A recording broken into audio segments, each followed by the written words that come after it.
Louvado seja o Senhor, mais esse tempo juntos, de comunhão aqui em Goiânia. Não me lembro exatamente a última vez que estive aqui, mas sei que faz algum tempo que já não nos vemos face a face.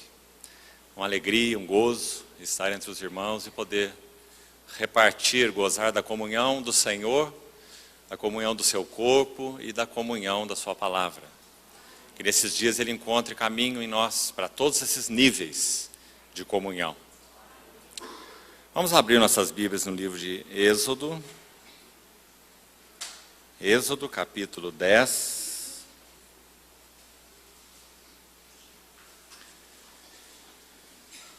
Versículo 23. Não viram uns aos outros, e ninguém se levantou do seu lugar por 3 dias. Porém, os filhos de Israel, todos, tinham luz nas suas habitações. Vamos notar mais uma vez essa frase final. Porém, os filhos de Israel, todos, tinham luz nas suas habitações. Vamos orar ao Senhor.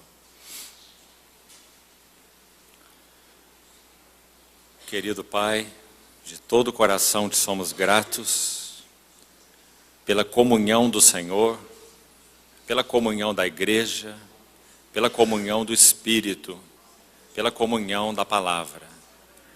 Louvamos teu nome, porque fomos chamados para esta comunhão. Senhor, nós, em inteira confiança, nos colocamos nas tuas mãos nesse reunir. Pedimos ao Senhor que venha nos ajudar, nos dar o teu suporte divino e celestial, superando as nossas debilidades e alcançando a intenção do teu coração nessa reunião. Muito obrigado pela certeza que temos da provisão e assistência do bendito Espírito do Senhor. Rogamos a Ti, ó Espírito Santo, Tu mesmo que sopraste esta palavra tão maravilhosamente, venha interpretá-la agora aos nossos corações. Em nome do Senhor Jesus. Amém. Irmãos, nosso encargo e desejo, então, diante do Senhor, respondendo também o desejo dessa assembleia que se reúne aqui, é compartilharmos algo que toca o assunto da família dentro do eterno propósito de Deus. É claro que desde que o Senhor colocou de uma forma definida esse encargo nos nossos corações, nunca nós sequer entendemos que há qualquer tipo de mecanismo, qualquer tipo de estratégia ou qualquer tipo de técnica para que vivamos uma vida relacional, familiar e conjugal, saudável e que confira com o chamado de Deus. Realmente, os princípios que se aplicam à família cristã se aplicam a diversos outros níveis de relacionamento. E o motivo é muito claro. A Trindade é relacional. Todos os princípios que nós temos para a vida familiar, para a vida conjugal e para a vida da igreja, parte do princípio da Trindade. O Deus triuno é um Deus relacional. Se nós queremos ser bons pais e pais segundo o coração de Deus, só há um caminho: conhecermos muito bem o nosso Pai Celestial. Se nós queremos ser bons filhos, só há um caminho: nós conhecermos o caráter do eterno Filho de Deus. Se nós queremos ser bons maridos, também só há um caminho: nós conhecemos o coração do eterno marido, que através de Isaías disse para o seu povo: o teu Criador é o teu marido, o Senhor dos Exércitos. Se nós queremos conhecer bem o que é ser esposa, então dentro do eterno propósito de Deus, Ele planejou ter para si um corpo de redimidos como uma amada noiva, e que irá então entrar com ele numa boda eterna de comunhão, assunto que fecha em um clímax maravilhoso toda a revelação de Deus na carta de João, no livro de Apocalipse. Então não há técnica, não há mecanismo, não há estratégia para que nossas famílias possam conferir com o eterno propósito de Deus em Cristo. Por isso, nunca devemos imaginar que nós podemos ter a questão família como uma seção à parte dentro da nossa visão do eterno propósito de Deus. Porque esse seria o nosso primeiro grande erro. Assim como trabalho, bens, relacionamentos com aqueles que não pertencem ao Senhor, não são seções dentro do reino de Deus. Porque não há seções dentro do reino de Deus. Então, é claro, falando de modo geral, nós poderíamos ter toda a Assembleia reunida para esse final de semana. Porque os princípios de Deus são universais. Mas é claro, por outro lado, é interessante, segundo a direção do Espírito, que periodicamente nós nos reunamos para considerar mais detidamente esses princípios universais dentro da questão relacionamento familiar. Então aí nós estaríamos agindo, penso eu, de uma maneira equilibrada, entendendo que todos esses princípios universais se aplicam então, obviamente, a todo o reino de Deus e procurar descobrir com a sabedoria do Senhor como eles se aplicam na família, mas sem deixarmos a percepção de que eles são princípios universais. Eles regem o reino de Deus. A autoridade rege o reino de Deus. Submissão rege o reino de Deus. Paternidade rege o reino de Deus. Filiação rege o reino de Deus. São princípios no reino de Deus. Me lembro muito bem que uma das vezes em que estivemos juntos, em pelo menos uma reunião, nós estudamos um pouco sobre filiação e sacerdócio. E os irmãos se lembram que quando abordamos isso, nós vimos que são duas grandes linhas, como que fios de ouro, que atravessam a Bíblia notoriamente de Gênesis a Apocalipse. Não apenas duas linhas a mais, mas duas linhas centrais. A linha da filiação e a linha do sacerdócio. Você viu a filiação aí? É porque Deus é Pai e Deus é Filho. Deus é Pai, Deus é Filho. Então a linha da filiação atravessa toda a Bíblia e nos inclui nesse chamado maravilhoso. A Trindade, eternamente Pai, eternamente Filho, a Trindade se abriu através da morte, da entrega do nosso amado Senhor na cruz do Calvário, para que nós entrássemos em uma realidade que já pertencia e pertence eternamente ao Deus triuno. E qual é ela? Filiação. Por isso a Bíblia é tão ampla em falar sobre isso. João, você consegue perceber o peso do coração de João quando escreve a sua epístola, no capítulo 3, dizendo assim: vede que grande amor nos tem concedido o Pai, ao ponto de sermos chamados os filhos de Deus. Não é maravilhoso, irmão? Então João está nos introduzindo naquilo que ele vê muito bem, já que ele é o único que registra a oração sacerdotal do Senhor, em João 17, chamado o Santo dos Santos da Bíblia. Foi João que registrou lá no versículo 24 de João 17, Pai, o Pai e o Filho, naquela relação tão maravilhosa, o Filho orando ao Pai, Pai, minha vontade é que onde eu estou, estejam também comigo os que me deste, ou os muitos filhos, a família de Deus, para que vejam minha glória, glória que me conferiste porque me amaste, antes da fundação do mundo.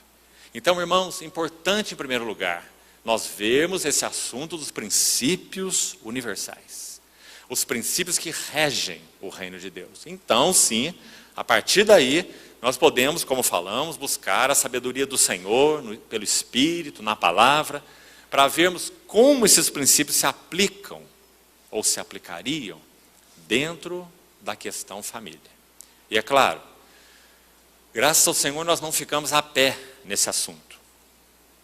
Nós temos textos, inclusive, específicos na palavra de Deus, e não são poucos, que tratam do assunto do relacionamento familiar que confere com o eterno propósito de Deus. São textos profundos, Quanto mais cavamos, mais encontramos. Minas de ouro profundas, onde nós encontramos muito a respeito dos princípios de Deus dentro da vida familiar. Então eu gostaria de sugerir para os irmãos esse título que nós acabamos de ler aqui em Êxodo 10, 23, como um título para todo esse final de semana. Vamos separar essa última frase: luz nas suas habitações. Esse é o propósito de Deus para a família. Luz nas suas habitações.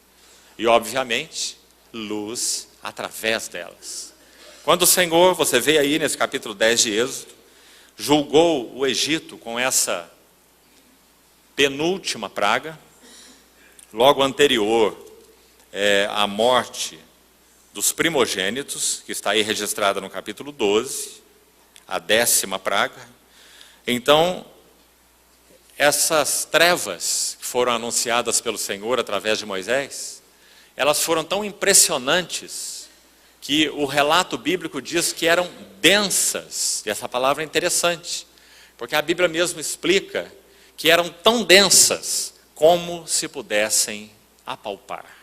Ó, irmãos, que frase para se referir ao mundo no qual vivemos. Você lembra quando Paulo escreve em Romanos 13, dizendo assim: vai alta a noite, e vem chegando o dia.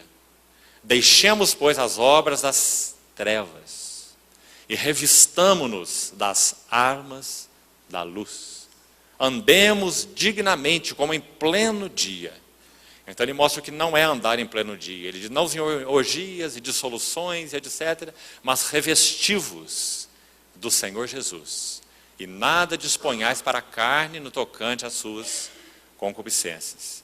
Então, essa é a analogia, e talvez podemos usar essa passagem, entre outras, lá de Romanos 13, para nos ajudar aqui dentro desse quadro tipológico do livro de Êxodo. Aquelas trevas que se podiam apalpar. Mas ali, todos, observa o detalhe do versículo 23, todos. Sabe por que é linda essa palavra? Porque à luz do Novo Testamento nós podemos dizer assim: todos nós, como um sacerdócio universal, um sacerdócio real, nós fomos chamados para conhecer profundamente a Deus, como indivíduos e como famílias, todos, não famílias especiais, não famílias vocacionadas, porque isso não existe. Todas as famílias do Senhor são famílias vocacionadas, não há famílias especialmente vocacionadas, todos somos vocacionados, para que então experimentemos o Senhor como nosso manancial da vida, e na sua luz vejamos a luz. E através de nós então a palavra do Senhor se cumpra: vós sois a luz do mundo. Mateus capítulo 5. Assim como ele disse em João capítulo 8, eu sou a luz do mundo. Então, irmãos, que privilégio nós temos. Todos os filhos de Israel, porém, tinham luz nas suas habitações. Para usar um quadro que nós já conhecemos, apenas repetindo isso, por causa do seu valor, as famílias cristãs deveriam ser na terra aquela expressão tão cristalina do reino de Deus, como aquela lagoa serena, maravilhosa, exposta a uma noite de luar e estrelas.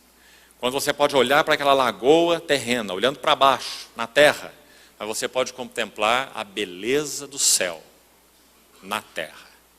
Esse é o propósito de Deus quando nos chamou como famílias para Ele. Que outros possam olhar para nós, para que vejam as vossas boas obras, aqui na terra, mas glorifiquem a vosso Pai, que está nos céus. Então esse é o propósito do Senhor quando nos chamou como famílias.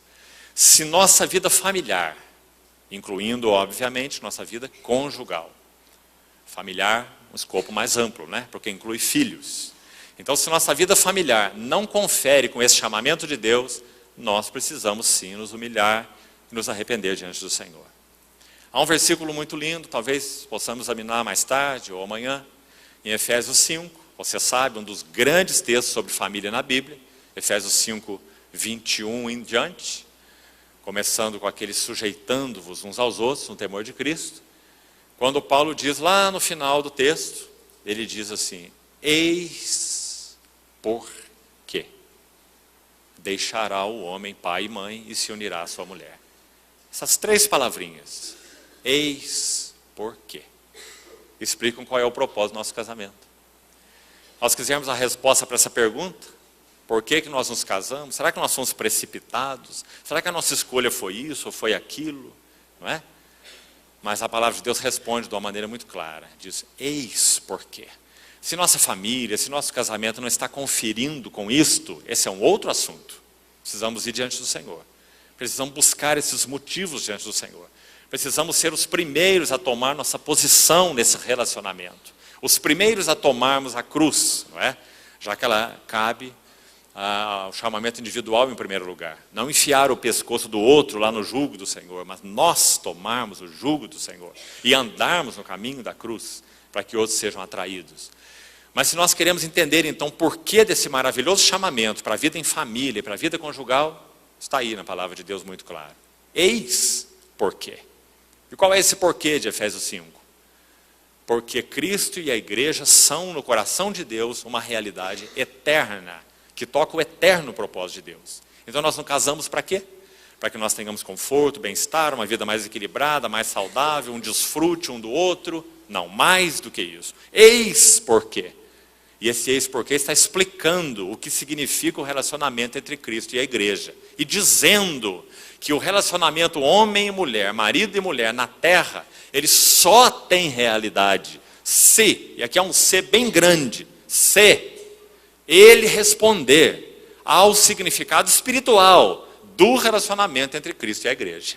Se ele não responder, então ele está aquém do eterno chamamento de Deus. Então, eis porquê deixará o homem pai e mãe. Então comece a pensar o seu casamento assim. Quando você, irmã, mulher, tinha lá, aqui nós temos uns casais mais antigos, né? Estou me incluindo, minha esposa tinha 18 anos quando nós casamos, uma menina, não é? Naquele tempo era uma menina, não é? E então está aí uma resposta para você considerar diante do Senhor. Por que lá com seus 18, 19, 20 anos, você saiu da sua casa? Eis porquê. Por que você ali mal conseguiu juntar um dinheirinho com um saláriozinho apertado que você tinha, e você estava louco para ter uma esposa, não é? Qual que era o motivo? Eis porquê.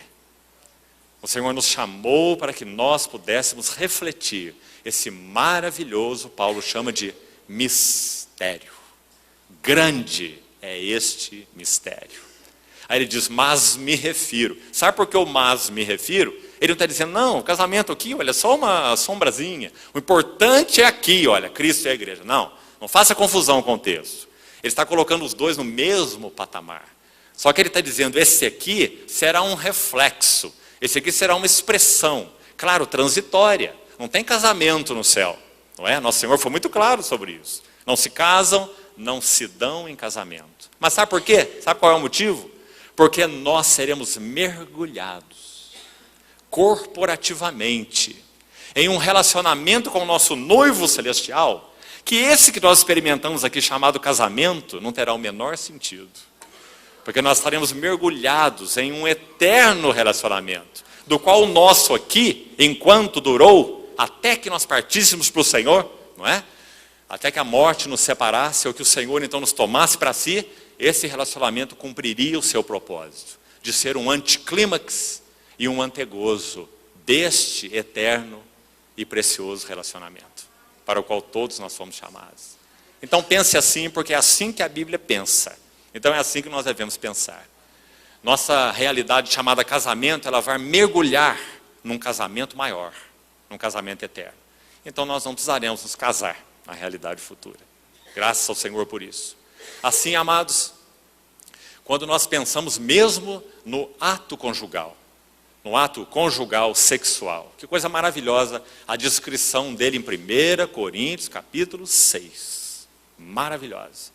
Resumindo, não é nossa intenção aqui agora, mas deixa eu falar alguma coisa de passagem para você, para que você aprecie isso. E veja o que muitas vezes nós fazemos, podemos dizer assim, com esse assunto de vida sexual, quando nós não temos o prisma de Deus, em 1 Coríntios, capítulo 6. Sabe o que é ensinado naquele capítulo? Depois você leia detalhadamente Coríntios 6, 1 Coríntios 6, de 12 em diante. E você vai chegar à seguinte conclusão. No meio daquele texto diz assim: aquele que se une ao Senhor é um espírito com Ele. Você se lembra? E diz: aquele que se une com uma prostituta é uma só carne com ela. Lembra-se desses dois versículos? Agora coloque os dois juntos e veja o que Paulo está ensinando. O problema sério do assunto da imoralidade dentro do contexto cristão. Por quê? Qual é o motivo? Então agora aqui está o princípio maravilhoso que torna sublime então o ato conjugal, o relacionamento sexual no casamento. Como Deus o planejou, ele seria para o casal um anticlímax. Ele seria para o casal um antigozo e uma extensão pequena, limitada, do gozo relacional eterno que nós experimentaremos na presença do nosso eterno noivo celestial. Quando a igreja for mergulhada, como nós falamos, nesse relacionamento eterno, divino com Ele, nós então entraremos numa experiência desse gozo relacional com o nosso Senhor Jesus. Você lembra que João enfatiza isso de muitas maneiras. João fala assim: essas coisas vos escrevo, imitando as palavras do nosso Senhor lá em João 15, né? Para que o meu gozo esteja em vós e o vosso gozo seja completo. Lembra-se? Então nós temos a oportunidade de experimentar como casal algo pequeno, limitado, aqui no tempo, mas que devia falar sobre o significado precioso da nossa relação com Cristo. Por isso, o ato conjugal é tão sublime e é tão sagrado aos olhos do Senhor. Nós poderíamos dizer que quando nós não compreendemos isso, para usar uma figura, imagine uma pessoa sentada em uma cadeira, dessas cadeiras aí que você só encontra em leilão e paga, se é que acha, né? Pagaria milhares e milhares de reais por ela, essas cadeiras antigas, modelo Luís XV, francês, né? Para você colocar ali, ninguém sentar, aquele objeto, né? Lá no canto da sala. Você imagine uma pessoa sentada numa cadeira dessa, lendo um livro e aquecendo o fogo numa lareira. Então a lenha começa a acabar. E ele não tem mais o que colocar naquela lareira. E ele está com frio, quer continuar a sua leitura. Então ele vai desmontando sua cadeira e colocando a lenha da cadeira no fogo. É isso que nós fazemos com a nossa vida sexual. Se nós não compreendemos o quanto ela é sublime, sagrada, preciosa aos olhos do nosso Senhor. Porque Ele estabeleceu assim. Então, ancorar os irmãos que estudam em 1 Coríntios 6, de 12 em diante. E você vai ver que correm em paralelo a nossa união com Cristo e a nossa união conjugal. Por isso que ele usa essas duas expressões. Aquele que se une ao Senhor, um espírito com Ele. Aquele que se une à prostituta, uma só carne com ela.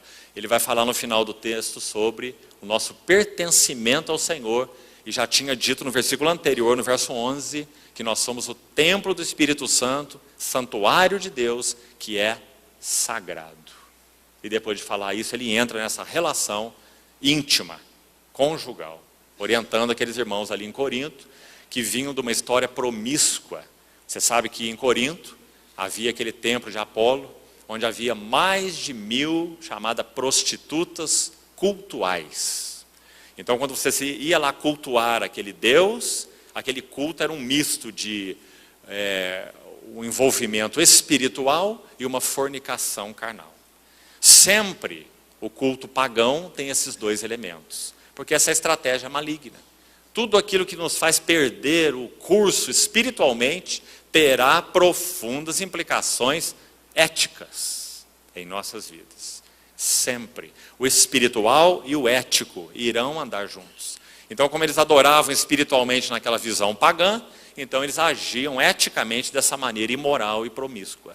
Quando nós conhecemos o verdadeiro Deus e o nosso noivo celestial, então nós temos um reflexo no nosso relacionamento conjugal e, inclusive, sexual. Então, irmãos, que coisa maravilhosa podermos nos deleitar nisso que o Senhor criou de uma maneira tão santa, tão sublime aos seus olhos, né? Tão sagrada. Voltando para o texto de Êxodo, onde nós estávamos, luz nas suas habitações. Esse é o propósito de Deus para o nosso chamamento. Esse então é o eis porquê, como nós falamos. Agora vamos buscar lá no livro de Efésios um pouco então sobre essa questão da vida familiar e conjugal. Agora ainda temos um pequeno passo a dar aqui antes de entrar no texto. Mas podemos já abrir aí Efésios, capítulo 1. Antes então de abordarmos essa epístola, vamos colocar aqui mais alguma coisa para a nossa meditação e consideração. Aqui e depois que sairmos daqui. Eu gostaria que você, se for possível, registrasse isso, para você se lançar aos pés do Senhor com a meditação sobre esses 4 pontos que eu queria colocar aqui. Em primeiro lugar, se estudamos Mateus 6, não vamos fazer, não é o objetivo agora, então só registre aí. Mateus 6, de 19 em diante. Você vai ver que o Senhor se ocupa com um tema naquele capítulo que vai nos falar muito quando trazido dentro do contexto da vida familiar e conjugal. Nosso Senhor naquele texto, quando ele trata do assunto da dicotomia do coração, depois dos 18 versículos anteriores, Mateus 6, quando ele fala do valor, da importância da nossa vida secreta com Deus, que nós não façamos nada para ser vistos, nem orar, nem jejuar, nem dar esmolas, está ali nos primeiros 18 versículos de Mateus 6. Depois ele entra no versículo 19, falando sobre juntar tesouros no céu. Então o versículo 19 introduz uma outra seção dentro do capítulo 6, onde o foco, preste atenção aqui, o foco do nosso Senhor Jesus é falar especialmente sobre 2 coisas. Ele vai falar sobre intimidade e ele vai falar sobre integralidade. E aqui eu queria, junto com os irmãos, capturar essas 2 palavras e trazer para dentro da nossa história, então, familiar e conjugal. Intimidade e integralidade. Você vai ver isso desde o verso 19 de Mateus 6 até o final do capítulo 6. Nosso Senhor falando sobre intimidade e integralidade. Como nós sabemos? Você vai observar que o tempo todo Nosso Senhor pontua, ele bate com o seu martelo nos 2 pratos da balança. Ele vai dizer assim, não ajunteis para vós outros tesouros na terra, mas ajuntai para vós outros tesouros no céu. Depois ele vai dizer, se os teus olhos forem bons, todo o teu corpo será luminoso, mas se os teus olhos forem maus, todo o teu corpo estará em trevas. Depois ele vai dizer, não podeis servir a 2 senhores. Você vai ver o 2 aí o tempo todo então. Não podeis servir a Mamon e ao verdadeiro Deus, né? Ou a Deus e as riquezas. Então o tempo todo nosso Senhor vai colocar essa balança aí. Luz e trevas, bom e o mal. Tesouros no céu, tesouros na terra. Mamon e Deus. Ele vai mostrando o problema do nosso coração dividido. Ou, em outras palavras, a falta de integralidade. Não é de integridade, não. Claro que integridade está incluído, não é? Mas a palavra mais exata é integralidade. Nós sermos integrais para com Deus. Ou termos um coração integral. Então, maravilhoso nesse texto, que quando você vai no verso 25... Nosso Senhor começa a falar aí, ele menciona 3 palavras que são uma doença de todos aqueles que não conhecem o Senhor.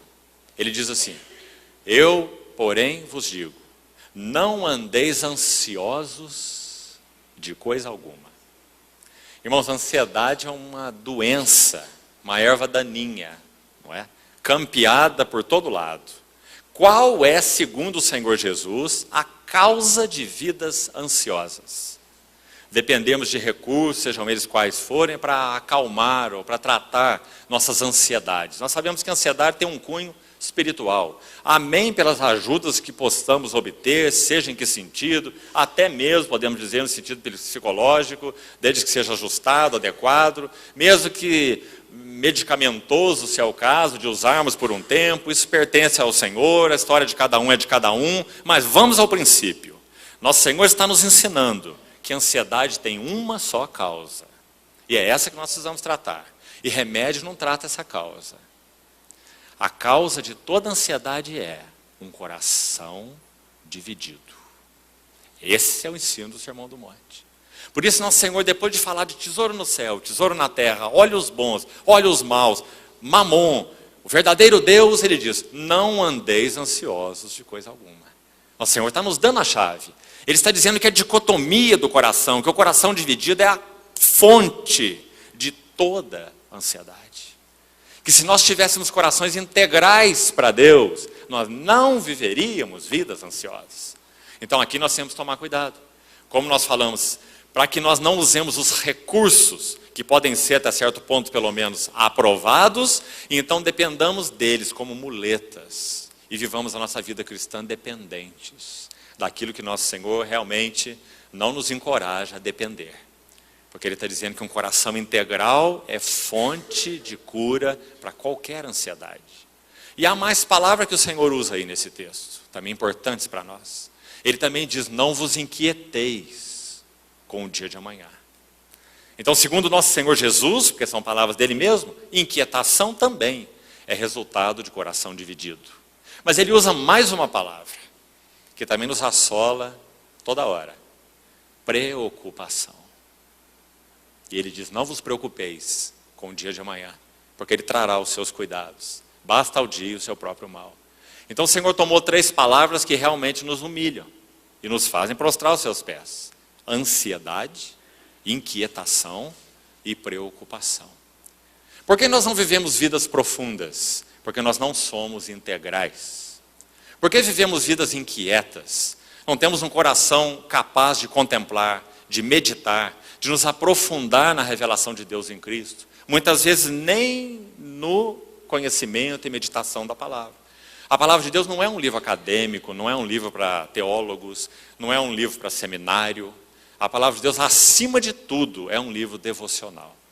Nós devíamos meditar nela, não é?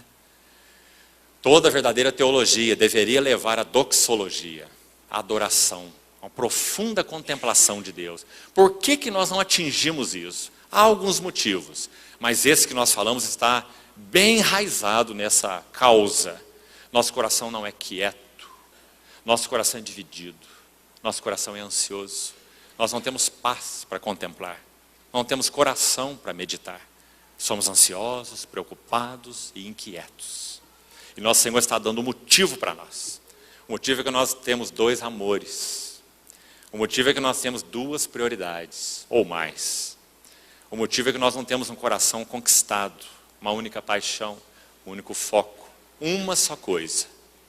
Uma só coisa de Davi, uma só coisa de Paulo, uma só coisa de Maria. Lembra-se na Bíblia? Nosso coração é faltoso de uma só coisa. Então esse é o resultado. Agora, se olharmos para o lado positivo, então, vamos colocar assim. Toda intimidade genuína, e aqui é claro com o Senhor Jesus, e com nossos cônjuges. Porque essa primeira esfera para a qual nós somos chamados para a intimidade. Toda intimidade leva à integralidade. Guarde esse princípio, porque ele é importante.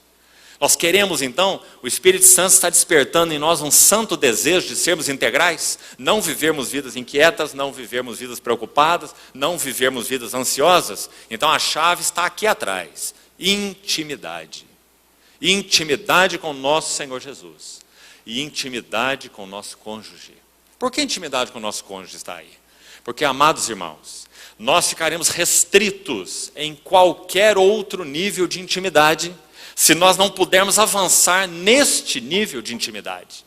Porque dentro da ordem de Deus, esse foi o primeiro nível de intimidade que Ele estabeleceu. Então nós deveríamos avançar bem nele, para que nós alcançássemos outros níveis de intimidade. É claro, nós estamos falando sobre o propósito de Deus. Eu sei que talvez haja, e provavelmente haja, irmãos ou irmãs aqui que têm lares divididos. Então você pode se perguntar, como ter intimidade com alguém que não pertence ao Senhor? Não é? É um jugo de luz e trevas, sim, uma limitação muito grande. Mas não é porque há limitações que nós devemos deixar de olhar, de responder, de confiar, de buscar aquilo que o Senhor estabeleceu na sua palavra. Nós não vamos lidar com exceções, nós vamos lidar com a regra. Aquilo para o qual o Senhor nos chamou. E que Ele nos ajude a encontrar o seu caminho nas exceções. Porque Ele nos dá espírito de sabedoria para isso, não é? Mas então o chamamento de Deus é esse. é que encontrando um caminho de intimidade com Ele, e encontrando um caminho de intimidade com o nosso cônjuge, então nós encontraríamos integralidade. Amados, nunca vamos desprezar esse assunto intimidade com o nosso cônjuge, e levarmos apenas o assunto para o vertical, intimidade com o Senhor. Essa é a base, esse é o princípio, mas nunca se esqueça, o gráfico do Senhor é muito equilibrado. Todas as vezes que nós dermos passos aqui, intimidade com o nosso Senhor Jesus, naturalmente, natural, sobrenaturalmente, poderíamos dizer mais acertadamente assim, nós daremos passo aqui, nesse outro nível, perpendicular, intimidade horizontal, intimidade com os nossos cônjuges. Isso irá operar para os dois lados. Quando nós estivermos avançando nesse nível de intimidade aqui, também estaremos avançando nesse nível de intimidade aqui, o vertical. Porque muito do que nós conheceremos do caráter do nosso Senhor, das belezas do nosso Senhor, terá introdução, podemos dizer assim, nesse nível aqui. Por isso, por exemplo, é tão importante que o marido, como cabeça no relacionamento conjugal, ele possa cuidar bem da sua esposa. Porque ele é o primeiro, não o único, mas é o primeiro responsável diante do Senhor por introduzi-la nessas esferas verticais de conhecimento de Deus, de apreciação de Cristo. Ele deve, não só pode, deve ser instrumento do Senhor, um instrumento horizontal para fazer essa introdução vertical da sua esposa nas belezas do Senhor. Então você não pode desassociar esses dois assuntos. A intimidade vertical avança, a horizontal irá avançar. A intimidade horizontal está avançando, a vertical vai avançar. Porque o Senhor determinou que essas duas coisas operassem juntas. Por isso que quando ele resumiu aquela questão de toda a lei, ele usou de novo esse vertical e horizontal. Dizendo assim, amarás o Senhor teu Deus de todo o teu coração e ao próximo como a ti mesmo. Você vê? Ele colocou isso num único gráfico. E João chega a dizer assim, aquele que diz que ama a Deus a quem não vê, mas não ama seu próximo a quem vê, é mentiroso. Você vê? Então sempre esse gráfico vai andar de maneira equilibrada, porque foi assim que o Senhor estabeleceu. Então um vai conduzir ao outro. Então de novo, intimidade irá nos levar à integralidade. E que desafio esse, não é? Irmãos, nosso Deus é um Deus prático. Prático. Ele sabe que nós poderíamos nos perder nessa questão vertical aqui. No mínimo usando um termômetro errado para medir nossa estatura espiritual. Oh, como eu estou bem com o Senhor. O Senhor tem se revelado tanto a mim. Eu tenho me prostrado diante do Senhor. Mas não há reflexo nenhum, quase nada disso, no nosso relacionamento conjugal. Sabe o que significa? Segundo João, mentira. Isso é impossível. Porque teria que haver, se é a realidade espiritual. Porque a realidade espiritual toma conta de nós. Não é uma coisa religiosa, que você pratica enquanto está reunido, enquanto está no quarto lendo a Bíblia. É algo que toma conta de você. Paulo descreve isso assim, ai de mim, se eu não pregar o Evangelho. Você viu o princípio aí? Algo tomou conta de Paulo. O que ele era o que ele era. Não é? E ele era em qualquer lugar que ele era. Ele não era só quando ele estava viajando para viagens missionárias. Não é? O mesmo Paulo daqui, era o Paulo dali, era o Paulo de lá, era o Paulo aqui, era o Paulo lá. Integralidade. Não é? Então, o Senhor colocou esse termômetro maravilhoso, que é a nossa vida conjugal, para nos ajudar a nos avaliar. Nunca poderemos ser mais entre os irmãos, se somos menos na nossa vida familiar. Nunca, isso é uma mentira, é um engano. É porque o nível de relacionamento que nós temos com os irmãos é muito menor do que o que nós temos com o nosso cônjuge. Toma esse seu amado irmão, então, e leva ele para sua casa. Então aí sim, ele vai te conhecer melhor. Não é assim? Então nós nos enganamos fazendo medida errada. No relacionamento, no serviço, na igreja, nós somos tão maravilhosos. Mas na nossa casa não somos. Qual a regra que nós vamos usar? É a regra da relação com os irmãos ou é a regra da casa? Deveria ser a regra da casa. Ou a régua da casa. Essa deveria nos medir. Não é?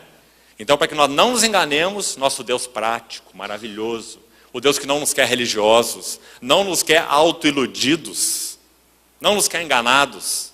Então ele estabeleceu esse primeiro relacionamento sublime aos seus olhos, conjugal. Então ali realmente nós somos o que nós somos. E o Senhor irá usá-lo para abrir essa ostra, não é? Que somos nós. O Senhor nos colocou alguém para aportar na nossa ilha solitária. Então nos ensinar o que significa relacionamento. Irmãos, não há coisa mais sublime aos olhos do Senhor do que o relacionamento conjugal. E agora sim, conjugal. Familiar, filhos, consequência. Porque é no relacionamento conjugal, e só nele, que nós podemos aplicar as palavras do Senhor para Efésios 5, de 22 a 33. Só neste relacionamento. Graças ao Senhor, não sei se você já pensou nisso, com nossos irmãos nós somos um no Espírito. Isso é tão importante. Um Espírito, um corpo. O mesmo Espírito do Senhor habita em todos nós. Graças ao Senhor nós podemos ter uma boa comunhão de alma também. Nível do Espírito, somos um. Nível da alma, uma boa comunhão. Aprendemos a conhecer uns aos outros, compartilhando desejos, compartilhando mente, não é? Afeições, isso é o nível da alma. Mas nunca nós poderíamos ter comunhão de corpos. Nunca. Só há um relacionamento específico para comunhão de corpos. Conjugal.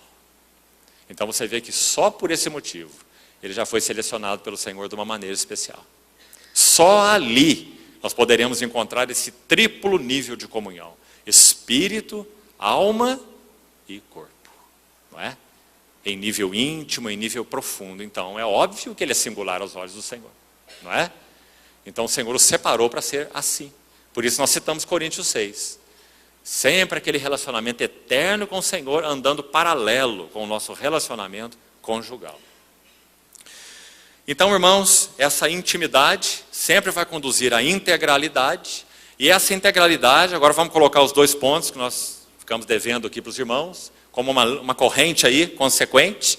A intimidade com o Senhor, com o cônjuge, vai nos levar à integralidade. Essa integralidade vai nos levar à maturidade pessoal. Gostaria também que você pensasse nisso.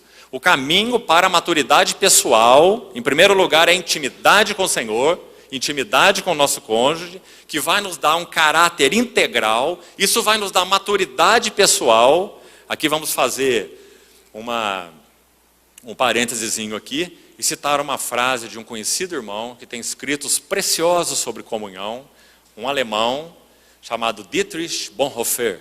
Ele foi martirizado 3 meses antes de concluir a Segunda Guerra Mundial, por ordem direta do Hitler.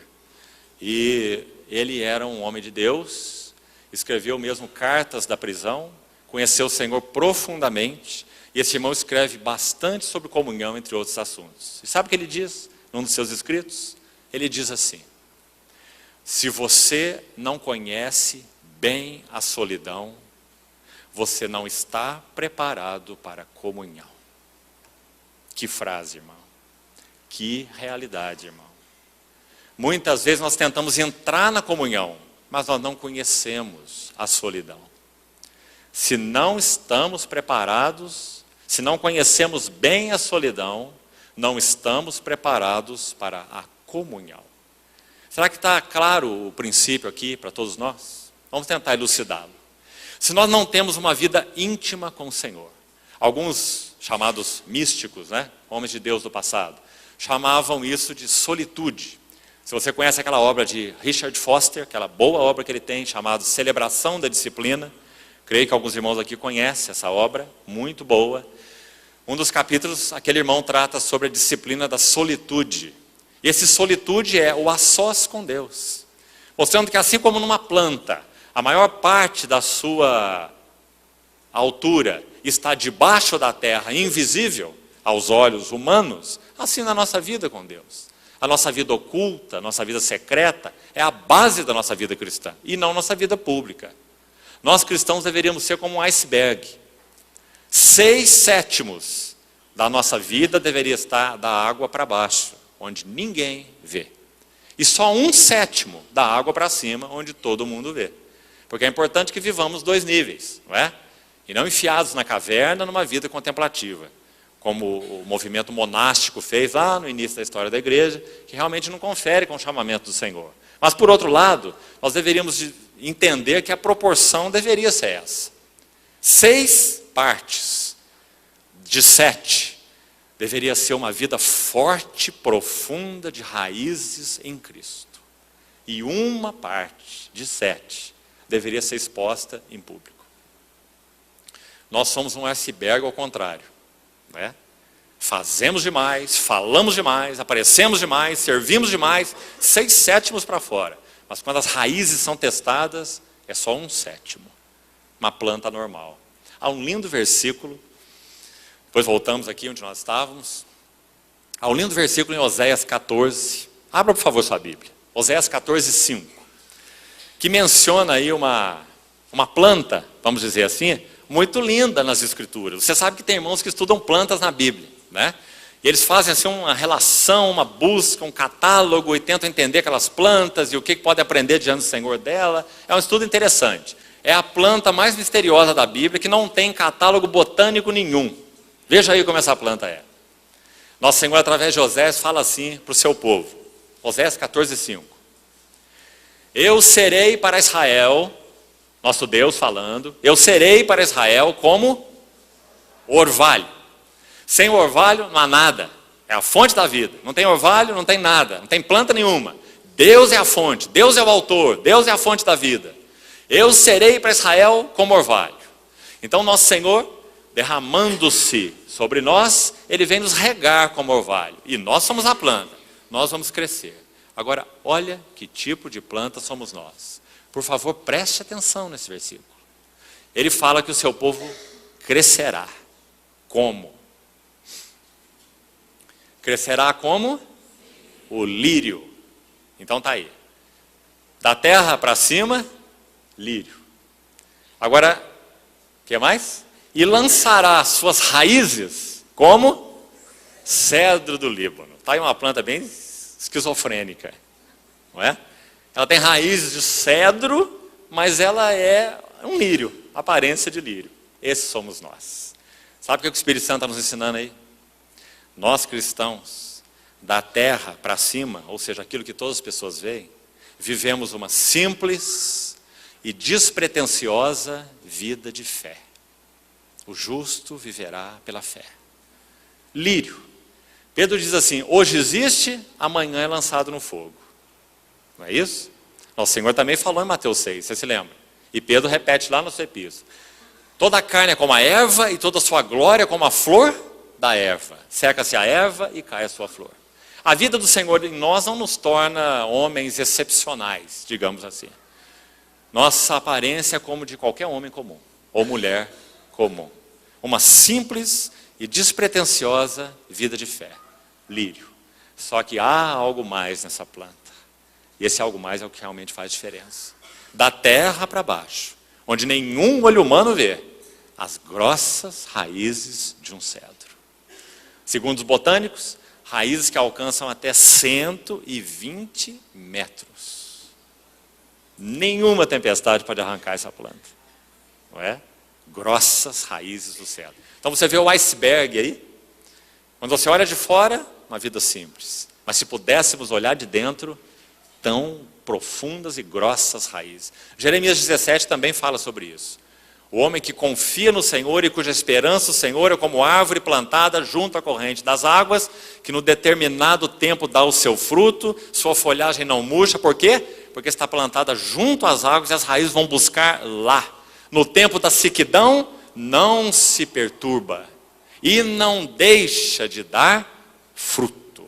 Assim deveria ser nossas vidas, não é? Então, intimidade leva à integralidade. Integralidade leva à maturidade pessoal.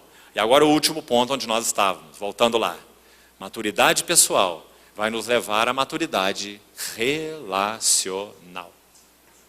Intimidade, integralidade, maturidade pessoal, maturidade relacional. Então isso realmente confere com que nosso irmão, que nós já citamos, disse: se não conhecemos bem a vida a sós com Deus, ou a solidão, ou a solitude, como alguns chamam, então nós não estamos preparados para a comunhão. Sabe por quê? Nós iremos entrar na comunhão fazendo demandas, nós teremos relacionamentos viciados, nós teremos relacionamentos possessivos. Irmãos, quantos casais sofrem por causa de relacionamentos possessivos? Qual é a causa de um relacionamento possessivo? Insegurança. Qual é a cura para a insegurança? Intimidade com o Senhor. Ele é fonte de toda segurança. Então, se nós não conhecemos intimidade com o Senhor, se nós não, através dela, estamos ganhando uma integralidade de coração, não teremos maturidade pessoal. E nunca poderíamos ter maturidade relacional. Nós teremos um problema relacional. Criticismo na vida da igreja, cinismo na vida da igreja, demandas, cobranças, senso de superioridade, busca de glória pessoal. Quantas ervas daninhas, porque nós não temos maturidade relacional. Isso é porque não temos maturidade pessoal, isso é porque não temos coração integral, isso é porque não temos intimidade com o Senhor. Então nós temos uma corrente de elos aí, para nos examinarmos aos pés do Senhor. Por favor, irmãos, nunca vamos começar pelo relacional, nunca vamos começar pelo serviço, nós temos que começar pelo começo. Sabe o que disse um irmão certa vez com muita sabedoria? Ele disse assim: a coisa mais importante na vida cristã é considerarmos o mais importante como sendo o mais importante. E é isso que nós precisamos fazer, né? Então nós precisamos começar pelo começo, porque é ali que é o mais importante e precisamos considerar o mais importante como sendo o mais importante, para que então o Senhor nos conduza aí de maneira equilibrada, saudável. Então poderemos entrar num relacionamento de uma maneira adequada, relacionando para servir, relacionando para dar, relacionando sem buscas pessoais, né? Egocêntricas, focadas em nós mesmos, de muitas maneiras. Vamos mais alguns minutos, começando hoje, amanhã continuamos. Vamos para a carta aos Efésios agora. Talvez hoje nós nem entremos então no texto exato que nós vamos compartilhar, que é Efésios 5, de 21 em diante. Nós vamos usar mais 10 minutos e ainda completarmos aqui esse pano de fundo necessário que teríamos que fazer para não entendermos as coisas de maneira errada, ou pelo menos pela metade, né? Lançarmos então esses fundamentos para podermos estar bem assentados para a nossa compreensão que virá. Irmãos, se você abrir aí sua Bíblia em Efésios, e eu creio que os irmãos já têm estudado essa carta, graças ao Senhor, de muitas maneiras, essa carta realmente é sublime em muitos aspectos. Agora vamos chamar a atenção para alguns detalhes. Você sabe quantas vezes a palavra igreja aparece em Efésios? É uma palavra importante aqui. Ela aparece 9 vezes. Agora um detalhe. 6 vezes, veja a ênfase, 6 das 9 estão dentro do texto que nós vamos estudar. Efésios 5, localize aí, de 22 ou de 21, você poderia dizer que o princípio geral está ali no 21, sujeitando-vos uns aos outros. Então Efésios 5, de 21 a 33, é uma pequena seção, não é?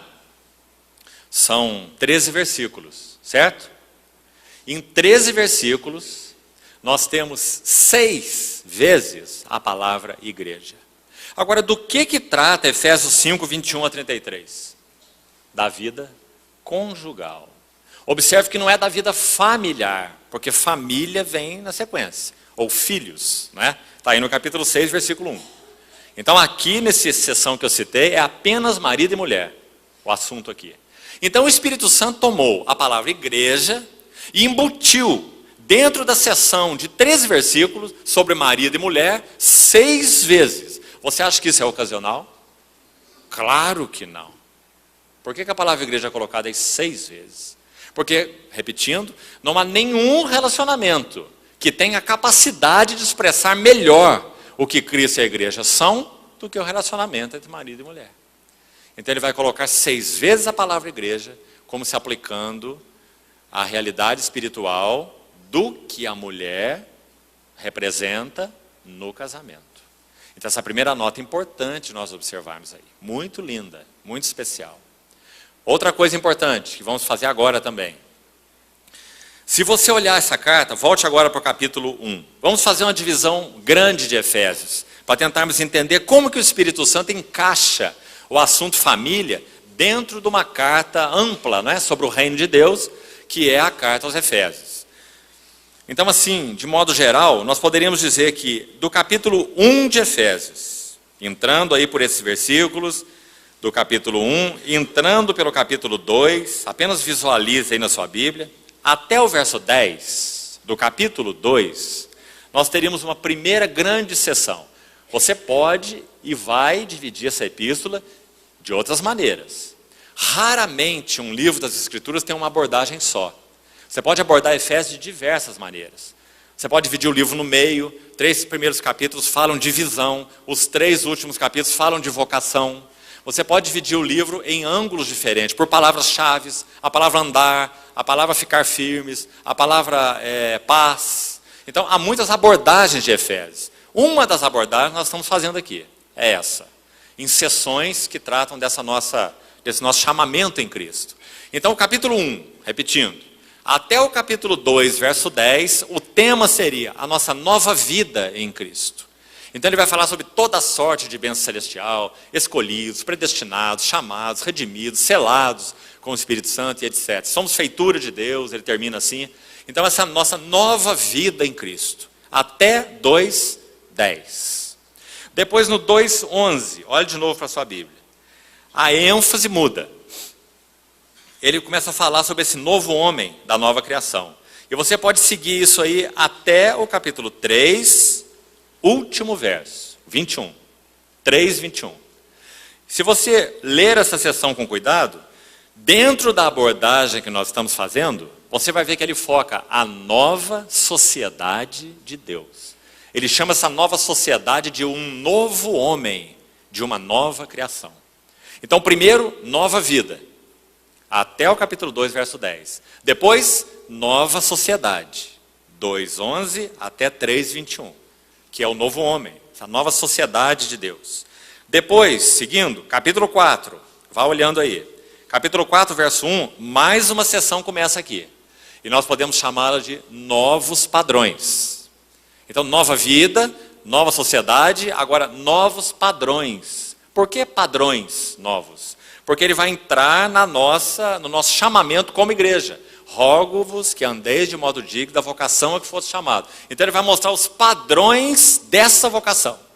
Então ele vai com esses padrões, continue aí, capítulo 4, ele vai desde o verso 1 até o capítulo 5, verso 20. Podemos incluir até mesmo o 21. Sujeitando-vos uns aos outros no temor de Cristo. Então até aí são os novos padrões que nós fomos chamados a viver. Agora nós entramos na seção que vai nos interessar amanhã. Capítulo 5, verso 22, podemos chamar essa seção última, final, de novos relacionamentos. Então aqui você tem uma das abordagens possíveis para estudar essa riquíssima epístola. Nova vida, novos padrões, nova sociedade, né? Nova vida, nova sociedade, novos padrões e agora novos relacionamentos. Aquele que está em Cristo é uma nova criação, ou uma nova criatura. Efésios vai descrever essa nova criação. Nova vida, nova sociedade, novos padrões, novos relacionamentos. Porque sabe qual é o tema de Efésios? Em Cristo. E aquele que está em Cristo é uma nova criação. Por isso tudo novo. Agora então, de novo, vamos olhar. Onde começam os novos relacionamentos? Capítulo 5, verso 22. E começa com o relacionamento conjugal. Você vê que beleza, irmão? É aí que tem que começar. Aí está a chave. Aqui começam os novos relacionamentos. Se não é novo no assunto conjugal, nunca será novo nas outras esferas. Não pode ser novo com filhos, não pode ser novo com irmãos, porque não temos experimentado a novidade do trabalhar do Senhor se refletindo naquele que é o mais íntimo dos relacionamentos. E agora precisamos aplicar isso de uma maneira bem universal e incluir inclusive os casamentos divididos. Porque aquele cônjuge que pertence ao Senhor, se tem vivido intimidade com o Senhor, se tem vivido integralidade com o Senhor, se tem alcançado essa maturidade pessoal, claro, fatalmente, maravilhosamente, isso vai se refletir como testemunho na vida do seu cônjuge, mas em duplo testemunho. 2 Coríntios capítulo 2, para com uns cheiro de vida para a vida, para com outros cheiro de morte para a morte. Lembra como Paulo colocou? E aí ele pergunta assim, pergunta grave, séria, de 2 Coríntios 2,17. Quem é idôneo? Quem é suficiente para essas coisas? Não significa que na nossa vida correta com o Senhor, nós seremos um motivo de atração para todos, e todos que nos tocarem vão tocar a vida e vão se render aos pés do Senhor. Nós sabemos muito bem que não é assim. No mesmo espírito e poder com que Pedro pregou o Evangelho, 3.000 almas foram salvas, Estevão pregou o Evangelho. Tanto é que ele viu os céus abertos no final, e o nosso Senhor Jesus em pé, como para receber aquele primeiro mártir da história da igreja de Estevão. No Espírito e no poder do Espírito, Estevão pregou. Qual o resultado? Foi apedrejado. E teve que dizer, homens de dura cerviz, que sempre resistem ao Espírito Santo, como foram vossos pais. Você viu o cheiro de morte para morte? É esse. Mas quando Pedro pregou, aroma de vida para vida. Mas os dois pregaram na mesma unção e no mesmo Espírito. Entendeu, irmão?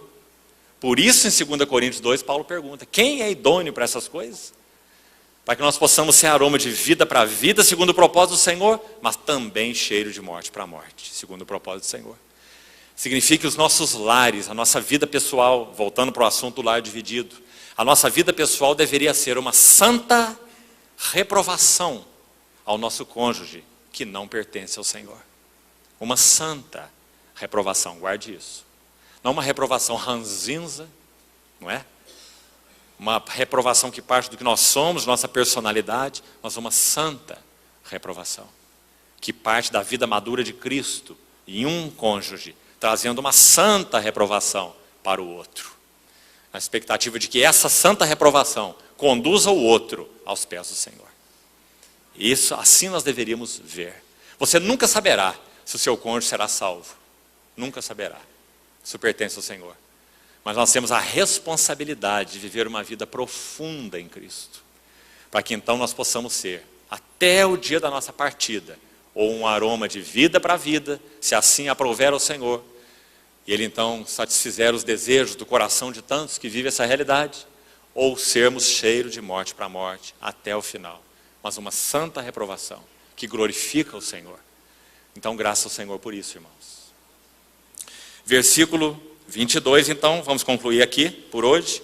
Ele entra na questão dos novos relacionamentos. Os novos relacionamentos no reino. Começa pela vida conjugal.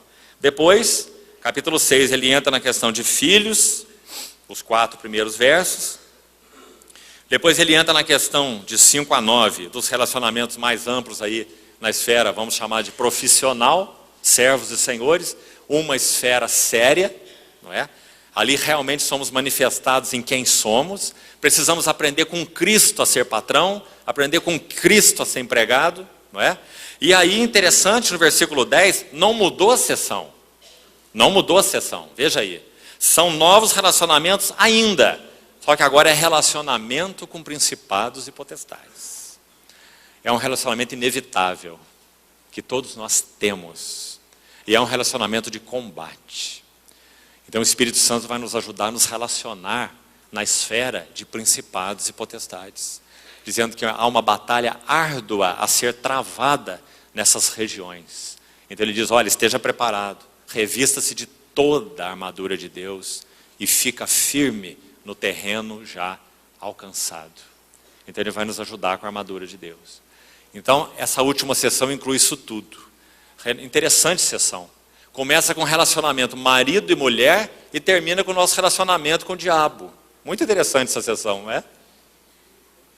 Muito interessante. Só que é claro, há especificidade para cada relacionamento, não é? E o relacionamento com o diabo é tomando toda a armadura de Deus, para podermos permanecer firmes, né? Então, irmãos, vamos parar por aqui hoje. E vamos pedir ao Senhor que nos ajude a ver esse panorama primeiro, que nós colocamos aqui. Colocamos alguns princípios específicos, pontuais, então medite nele, ore sobre ele. Peça ao Senhor para lançar mais luz. E amanhã nós vamos entrar direto em Efésios capítulo 5, 22, e recolher então aqui alguns preciosos princípios do relacionamento conjugal. Que o Senhor nos ajude, nos dê um caminho de vida, um caminho de luz na sua palavra para isso. Amém. Vamos orar.